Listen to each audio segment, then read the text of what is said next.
Welcome to The Explainer. Today, we're diving into a story of absolute collapse and, somehow, a spectacular rebirth, all within an industry that's part of our daily lives, music. And seriously, on the surface, this story makes absolutely no sense. So let's just get right to it. Here's the core puzzle we're going to unpack. How is it possible that the number of major music labels got sliced in half, going from 6 giants down to just 3, while the industry's total value more than doubled? It sounds impossible, right? Okay, here's our roadmap. First, we'll look at the part of the story you probably remember, the great downsizing. Then, we're going to uncover the new business model that completely flipped the script.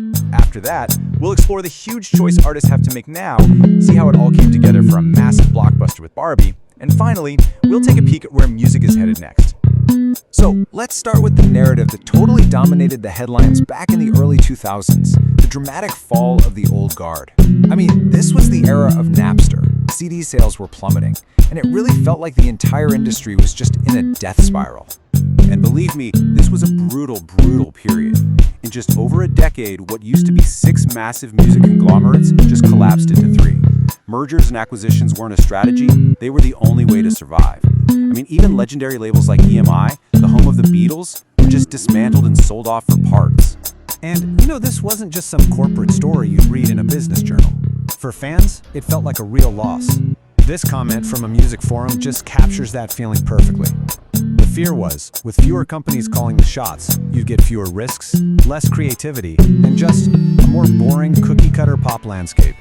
But here's the thing. While so many people were busy writing the industry's obituary, a huge plot twist was unfolding behind the scenes.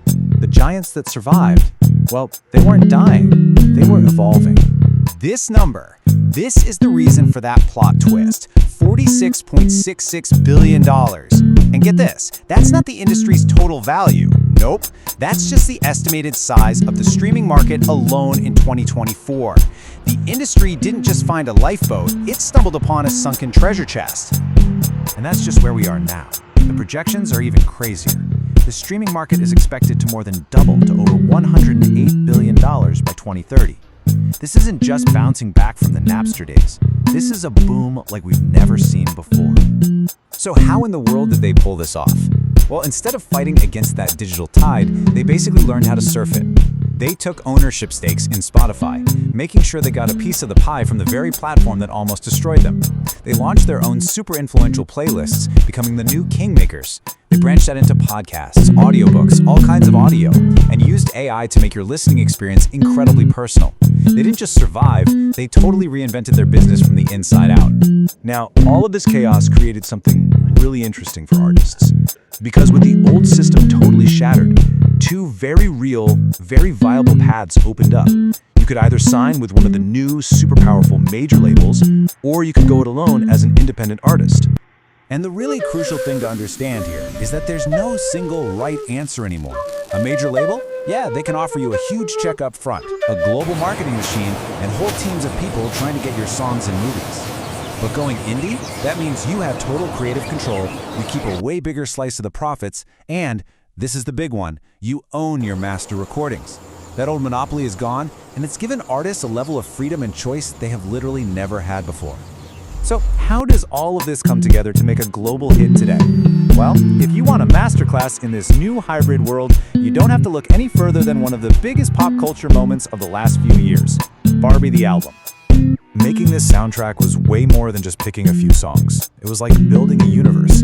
It all started with director Greta Gerwig's super clear, unique vision. Then you bring in a super producer like Mark Ronson to be the connector, the guy who could build this dream list of artists, from Dua Lipa to Nicki Minaj to Karol G. And the real key was this: the album was never treated as an afterthought. It was marketed as a massive cultural event all on its own. That's something that takes both the power of a major label and the creative freedom that artists demand now. And this quote from Greta Gerwig, it just nails the whole idea the music had to capture. Her insight about us making things and then having these complex relationships with them, it's fun, it's playful, but it's also really deep. The soundtrack had to hit that exact same note, which is why artists like Billie Eilish were given the space to really explore those complicated feelings in their music. So, with the industry completely reshaped, where does it all go from here? Let's take a quick look at what's coming up on the horizon. Okay, so the growth isn't stopping, but where it's coming from is definitely changing.